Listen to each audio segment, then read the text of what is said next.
This is the Action Movie Guys podcast, bringing you action movie reviews from across the decades, plus box office numbers and insight like never before. And now, your hosts of the Action Movie Guys podcast, Alex and Nate. Welcome, everyone, to a brand new episode of the Action Movie Guys podcast, episode 269, Pirates of the Caribbean at World's End from 2007. Now, this movie takes place a year later because they filmed back-to-back sequels on this one. So with that said, I'm your host, Alex Figueroa. My co-host is Nate from Netflix Reviews. All right, now, I already know, Nate, that you already went to see this in the theater. We both seen this in the theater. Yes. Okay. Were you kind of shocked that this movie came back-to-back? Like, that's the question I want to ask. No, because I remember at this time, this was like kind of the normal. Remember the Lord of the Rings? They filmed them all back-to-back. And the Matrix, the 2 and 3, they filmed them back-to-back. So these getting filmed, I don't know why they don't do this anymore. Like, I'd be shocked if they did it now. Now they never do this. But in the, 2000s, this was like par for the course. Let's just make both movies now. I think Avengers did it. I think Avengers filmed back-to-back. But Endgame and Infinity War. But other than that, look at Avatar. They filmed pieces of all of them. So that one's kind of going back to that. But anyway,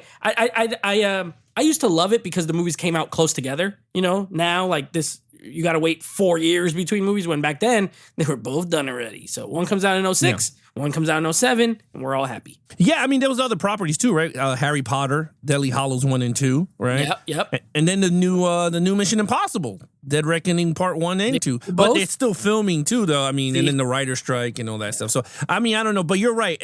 I like that format for certain franchises. I don't think and then Fast and the Furious got the 1 and 2 or 3, whatever they're doing. X12. Yeah, I don't know. Yeah, X13. But I do agree with you in that part that certain franchises could utilize that back to back just to keep the story flowing. If you're not going to change the next sequel and if it's going to continue, why not? I always thought James Bond should have been another one that went back to back with the Craigs. Could have worked very well with that. So anyway, with that said, let's check out what the audience and the critics have to say about Pirates of the Caribbean at World's End. Well, we are continuing our downward trajectory here. This one has a 44% critic score and a 72% audience score. So the audiences were still enjoying it for the most part. This is one of those franchises. We do these all the time where like as the critic scores go down, the audience scores like they go down but not as big, like a little bit. So audiences still were buying. They were buying what they were selling, but the critics said, nah, we don't like this. That is bad, but you know what? It's not reflecting on the numbers, bro. How much did it make? Look at this.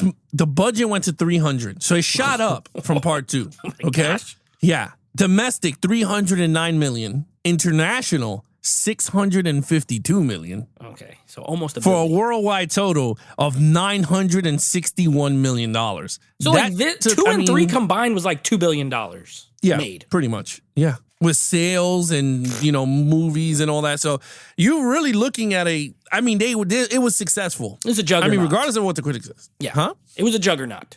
This thing it's a juggernaut. Big hit. Yeah. And Johnny Depp was, super hot. I mean, I'm not talking about physically. I'm talking about like he was super hot in terms of hot.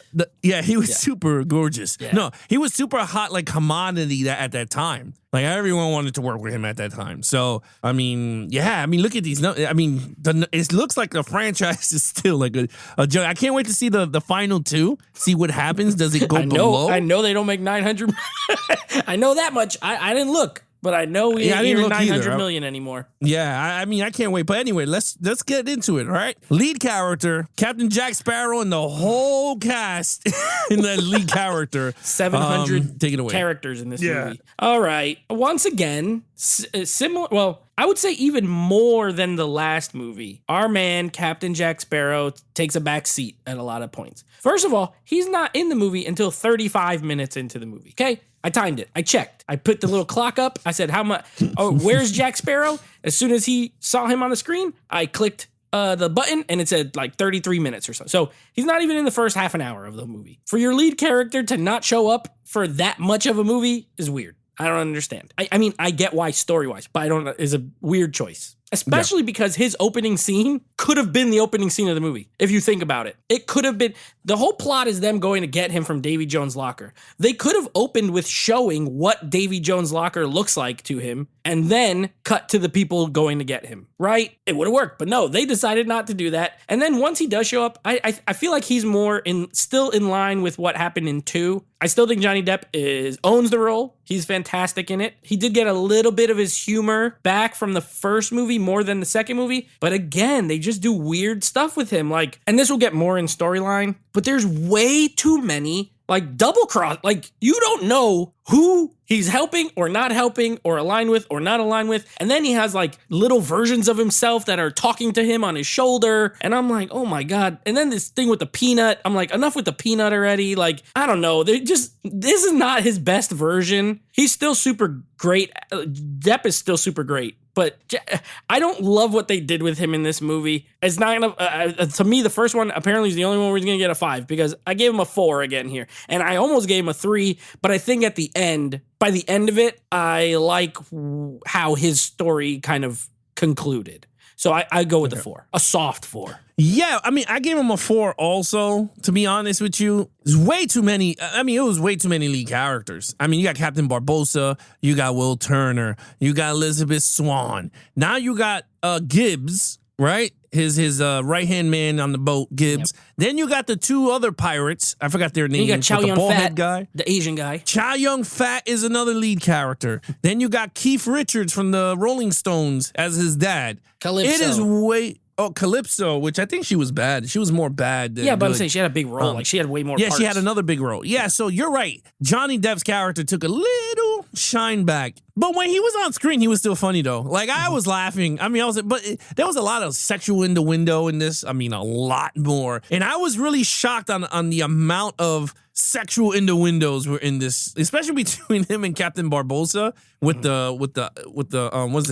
The telescope? The telescopes. Yeah, you can see what they would show, like periscopes. Who had the bigger measuring stuff. So I thought that was like, all right, it was funny and stuff. But you're right. He was not as like part 2. I felt like he was more grounded as 1. Like, he was more serious in this one. He wasn't as goofball as he was in part 2 to me. So, I mean, I didn't see nothing wrong with it, but I think he needed way more screen time than what he got. But I thought him with the other characters, he has so, Johnny Depp, it's funny because we don't like talk about like the actor themselves, but Johnny Depp has great chemistry with almost everyone opposes him in the movie. Whether it's Davy Jones, they have great chemistry with each other. Whether it's the other Beckett dude, he had great chemistry with him. Him and Will Turner has great chemistry. Like, everyone that goes around Captain Jack, Johnny Depp has really, like, you feel these people, like, interact, and I thought that was pretty cool. But anyway, I give it a 4. I don't think I agree with you. When the one part is, I think part 1 is the best version of this character. But so far, it's a 4 for me. I didn't see nothing wrong with him. I didn't see him diminish. I think he was still the same old Captain Wacky Jack Sparrow. So, all right, here we go. Main villain. Now you have Davy Jones, you have Beckett, you got Calypso, and then you have, that's it. Those are the 3. Yeah. So Beckett is the main villain in this one, in my opinion, because he has the heart. At this point, they turned my boy, Davy Jones, who I gave a 5 in the last movie. They turned him into, he's freaking Jaws from James Bond. He's a henchman. He is a henchman until the very last scene, like, that he's in, pretty much. You know what I mean? Beckett has his heart, so he controls the Flying Dutchman. Davy Jones only does what he wants him to do. He doesn't really listen because he doesn't, like, he's like, hey man, we need to interrogate some of these people. You keep blowing them up. Davy Jones like, whatever, I just blow them up. So, there's that part of it where he goes a little bit rogue. So to me, Beckett is the main villain. And I mean, I don't really like him still. I like him better in this one than in the last movie. Because at least this time he's like out in the ship. He's out in the sea. He's not just in an office the whole movie. But overall, I gave the villain factor a 3. I think there's too many. I think if they just kept Davy Jones as the main villain, it would have been great again. Because at the end of the day, his whole storyline with Calypso was interesting, but it only gets a little bit, it only gets a little bit of play. And he's the one when they're having the last battle, it's his ship and the Pearl that are going around in the swirling water but this movie's long as crap. For the 2 hours and 15 minutes before that, he was just a do boy. Do what I tell you. Do what I want you to. They go on the beach. He has to stand in a bucket. That was embarrassing. He's just got to stand in the bucket of water because he can't walk on land. How did they get him in there? Did they pick him up? It looks heavy. How the heck did they picked his ass up? They had to pick him up. Carried him into the bucket? Yeah. They're the only three on the beach. Well, anyway. They must have slid his ass onto the bucket. They slid him. Yeah. Oh, my God. I thought about it when I was like, how the heck did they get him in that bucket, bro? And how did they get him out of the bucket? They had to carry him back, put him on the boat like a little baby. Anyway, so Beckett, I gave it a 3. It's weaker than both of the last two movies, in my opinion. Yeah, I agree. Beckett he was more formidable in this one, I guess menacing, but not as much because everybody had the same damn plot line. Everyone was going up against each other, so it wasn't like, ooh, this guy turned on this guy. I mean, everyone in this damn movie turned on each other once or twice. So it was too many rogue agents. But you're right. Davy Jones is one of the best characters in this franchise, and he took a back turn, and man, it hurt the damn movie because honestly, at the last fight at the end, when he's sword fighting with Jack Sparrow on top and everything, it's one of the best moments in the movie, to be really honest with you. I mean, I know we're not talking storyline and action, but in terms of these characters, Davy Jones did way more than Calypso and Beckett on screen, and it's a shame because I thought with this movie, I would have had more Davy Jones wrecking havoc because of the heart is gone. And I would have been like, man, he should have been like tearing up the seas looking for his heart. But they didn't. They played this stupid henchman card, and I didn't like it much. And he didn't have much of a role. I mean, even when he talked, he was cool. I mean, I liked it when him and Calypso talked, the body of Calypso. I thought it was really cool, but other than that, there was nothing big. Oh, and when he got mad at Captain Jack, he goes, that does not count.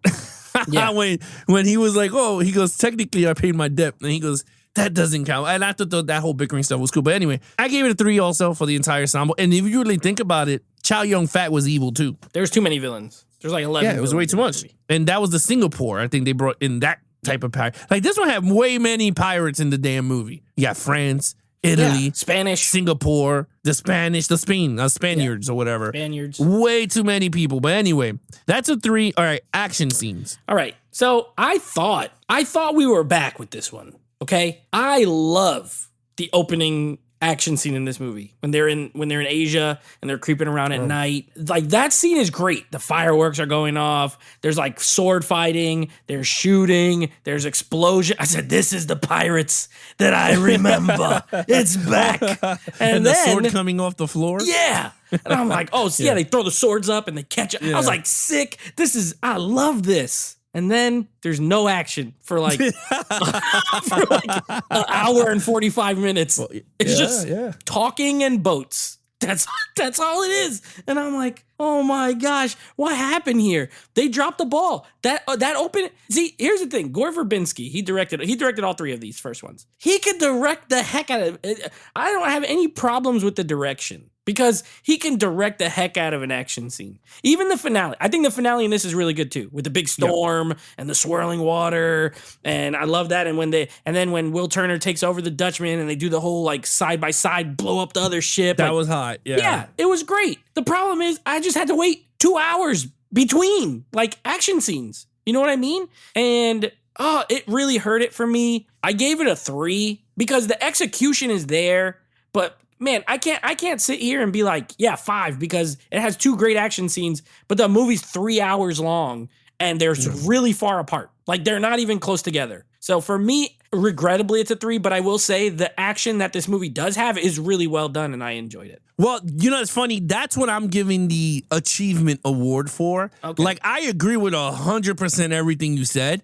because it's only the beginning and the end is where the action is. Yeah. That's pretty much it. So, like, for me, I was like, damn, how am I going to, because I was like, I agree, it was going with the 5. Yeah. The minute the beginning, and I mean, even the beginning, even like that whole, like you said, that whole fight with Singapore and all that. And my favorite scene of that whole thing is when the guy grabbed him because the tattoo was melting. Yeah. He was like, "This is your spy," and they were like, "Well, we don't even know who he is." Yeah, he's like, "We're gonna kill him." Barbossa's like, "Go ahead, I don't know him." Yeah, yeah, that was that funny. Yeah. That was like, I thought that was all funny, but I love the boat scene at the end. Yeah, good. That fight with the swirl with Calypso and everything, I absolutely loved it. Him and Johnny Depp with Davy Jones on top with the chest in one hand, and he's sword fighting, and I'm like, he would have fell off, but it's okay. It's a damn movie. I thought that was all cool. I thought the shooting at each other. You're right. The last 30 minutes was all boat fights. Yeah.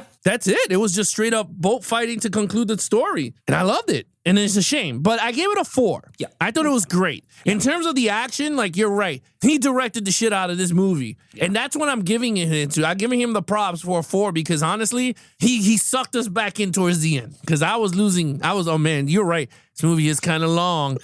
But towards the end, I mean, he sucked us back in. So I give it that point. Because it did bring me in, and I did started to get like really into the movie even more when everything started to pick up, and I thought it was cool. And Captain Barbosa was freaking crazy too during that scene. Yeah, I think it's 5 level action as far as execution. It's just not enough. It's not enough. Yeah, but I agree with you 4. Yeah, I could see that. But I forgot to say the sword fight between Will Turner, Jack Sparrow, and Davy Jones is great. He dominates them. Yeah. He dominates them, and I love it. I love when a villain dominates, and these guys got to figure out a way. They got to figure out a way. He freaking kills Will Turner pretty much. I was like, this guy's not playing games. And he saw his bluff. He was like, you ain't gonna do shit. And he stabbed Will Turner.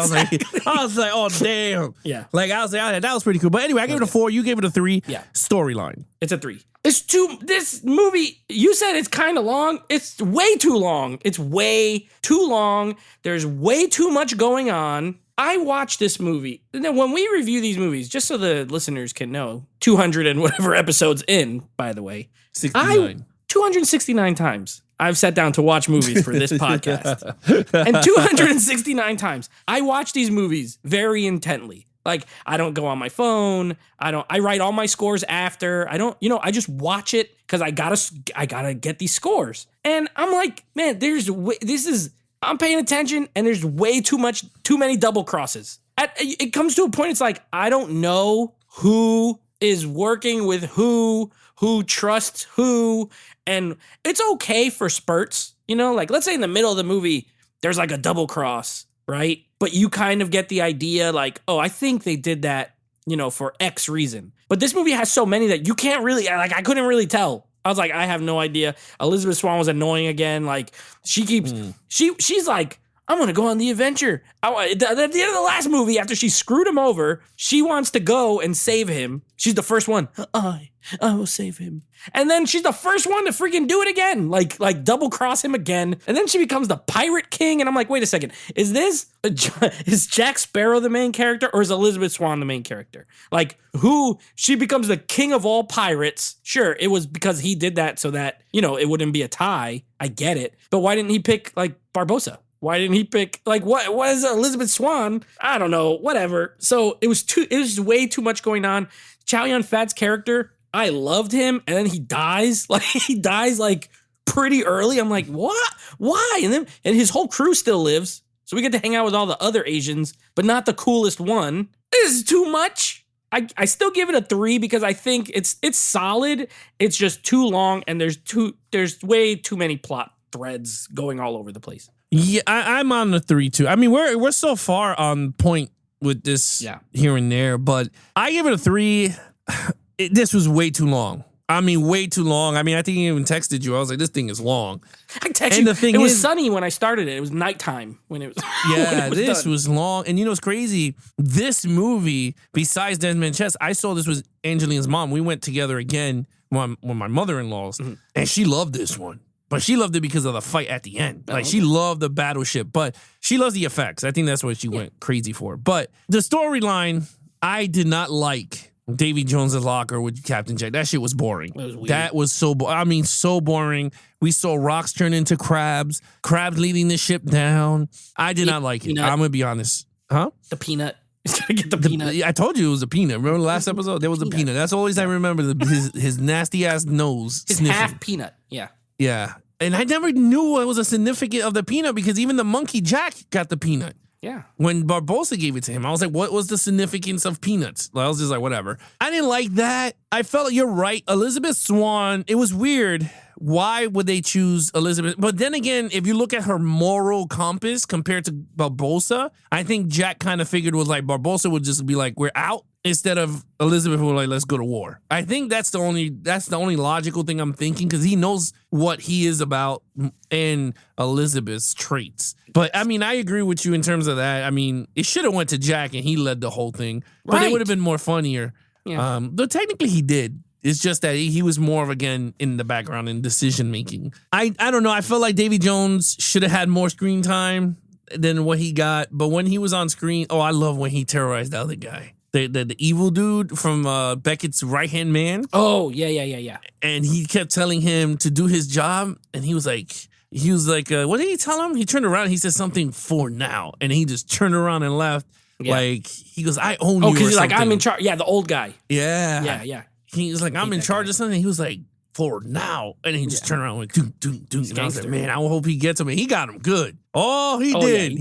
Yeah, he got his little fuzz all up in his mouth. That was one of the most disgusting things I've ever seen in a PG-13 movie. Honestly. That was nasty. It was awesome. Yeah. I loved it. Yeah, it was nasty. I mean, it was pretty cool. Tentacles, that's the only thing he got. Mouth and his nose and his ear holes. And it snapped his neck. He said, wow. But anyway, yeah, I mean, that's my only gripe was the length of this movie. I think that was more of the gripe for me. Everything else was cool.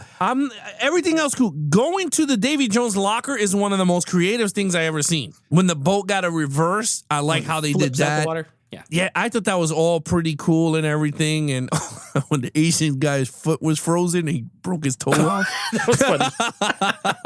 But anyway, yeah, he went bloop. Anyway, I gave it a 3. I thought overall the story was solid, but I don't think it was as solid as I wanted it to be. But it was there. It was a sequel for a third movie. So I was like, it is what it is. All right, overall.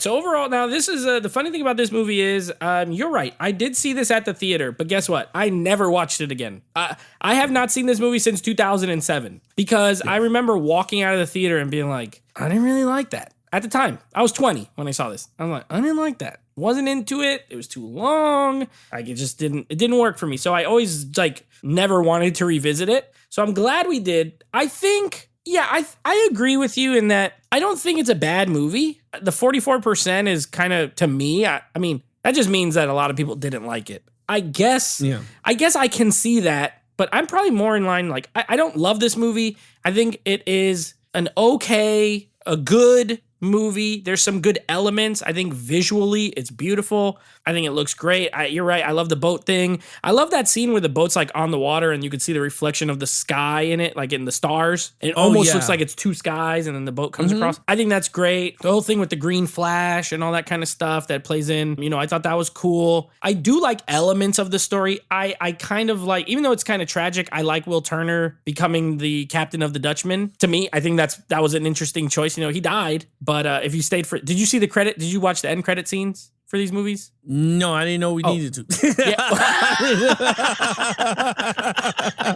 Well, all of them have end credit scenes. The end credit scene for the second one is the worst. It's the dog. He's the king of the Indian tribe or whatever. But this one is Elizabeth Swann, and she's coming to a mountain. It says 10 years later, and she has a little son. And then you see the green blip off in the distance, and then you see the Dutchman coming, and Will Turner coming to see her and his son, basically. So he had a kid with her. Yeah. So it's a nice little bow that they put on it. He could come back every 10 years and whatever, but it's too bloated. There's too many storylines. There's too many characters. Some things feel unresolved. To me, the Calypso thing goes nowhere, in my opinion. She turns mad big. She turns into a bunch of crabs. She makes a big toilet flush. And then that's it. That's Calypso. She's gone.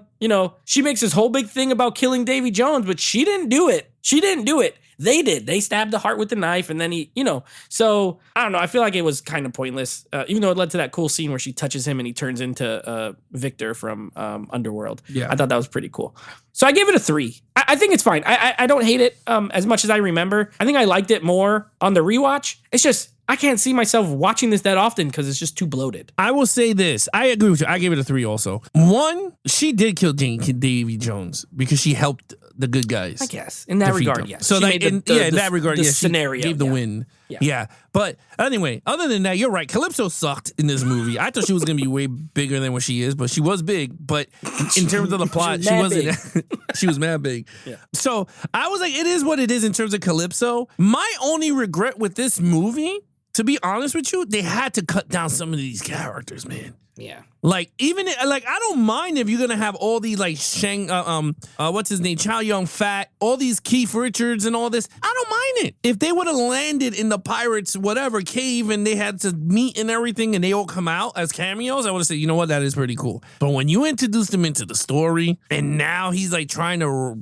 make out with Elizabeth Swann, thinking that she's Calypso and everything, and I'm like, brother, she is not Calypso. Like we already know who Calypso is. Right. But I just felt like I don't know. I felt like with this movie, to be honest with you, the last time I seen this was in the theater. No, Bologna Sandwich. I saw this on the Blu-ray when it first came out on Blu-ray, and I didn't like it either back then. Now I'm thinking it's a solid sequel. Yeah. I don't think I'm gonna be watching this.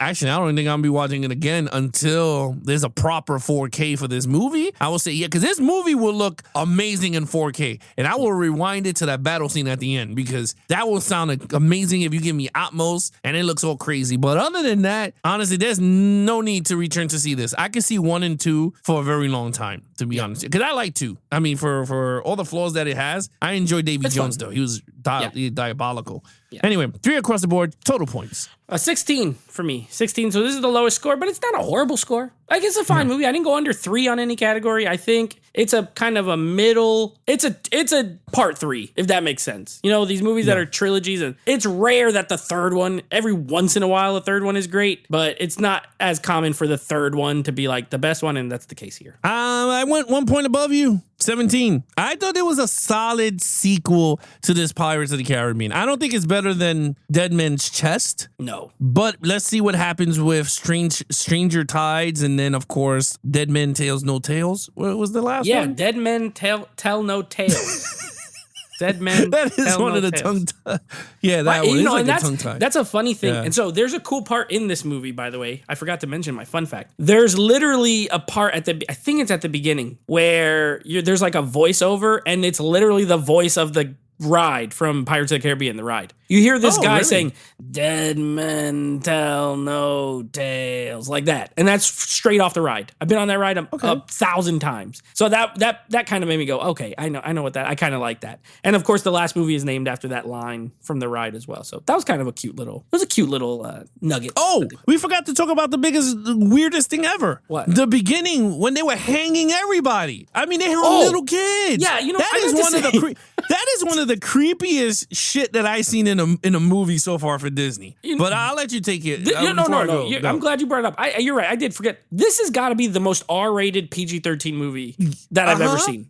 Like you got literally people hanging. They don't show their head, but they show all their feet falling. Yeah, they hang a little kid. Davy Jones freaking puts his tentacles in that guy's head. It looks like a horror movie. There's like people's toes getting popped off, and it is very dark for a PG-13 movie. Like they push this as far as they can go. Yeah, I agree. I mean, that beginning, I was like, wow. And then I'm seeing people lined up, and I'm like, what is going on here? And all of a sudden, I see people hanging, and I was like, how dark is this movie?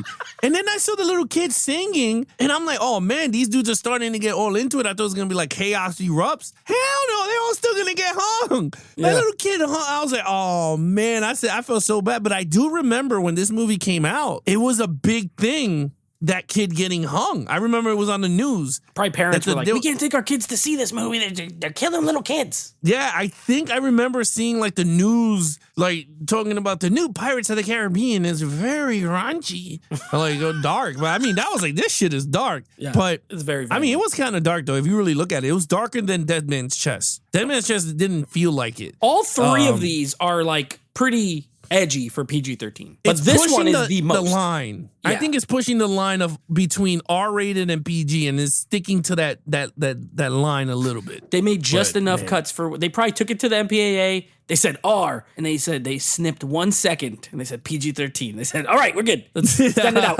This is We can make our 900 million. yeah. I mean, yeah. All right, here we go. 17-16. Yeah. What is coming up next? All right. Nate. Here we go. We got a new month. You know what that means? New category. Last week I asked you what you thought it was. We talked about it. It's going to be comic book films that only had one movie. No sequels, no franchises, none of the ones we're doing have been I don't think they've been rebooted, nothing. There's just one of each and that's it. So we're kicking it off with a little action, a little early 2000s action. Your boy, Ben Affleck, Jennifer Garner, a little movie called Daredevil, which has a reputation. So Alex and I are going to tell you if it's warranted or if it's not warranted. That's our next episode. And then, of course, next week we're going to Pirates 4 on Stranger Tides, another one that I've only seen once, never watched it again. I'm actually looking forward to it. I don't remember that one that much. Yeah, it's funny. I don't know how many times I've seen it. I know I've seen it once, but I know my son, my older son, Aiden, he likes watching the Pirates of the Caribbean. Like, he always likes 5. I keep telling you, he always wants to watch part 5. I don't know why part 5, but I've seen that one a lot with him. This one I haven't seen in a long time. I know there's mermaids, I think. There's mermaids. There's Ian McShane as Blackbeard. Yeah, Penelope Cruz. I remember who's in it, and I remember there's mermaids, and that's it. Yeah. We'll see how that goes. I don't know. Yeah. But anyway, with that said, guys, want to follow us in our social media accounts, please follow Nate over on Instagram at Netflix Reviews. Check out the podcast with him and his friends called Netflix Movie Reviews. Anything Action Movie Guys, head over to Instagram at Action Movie Guys Podcast, or head over to our official website at www.geeksandflix.com for all things Geeks and Flicks and Action Movie Guys podcast. Other than that, I'm your host, Alex Figueroa. My co-host is Nate from Netflix Reviews. Be awesome to each other and geek out.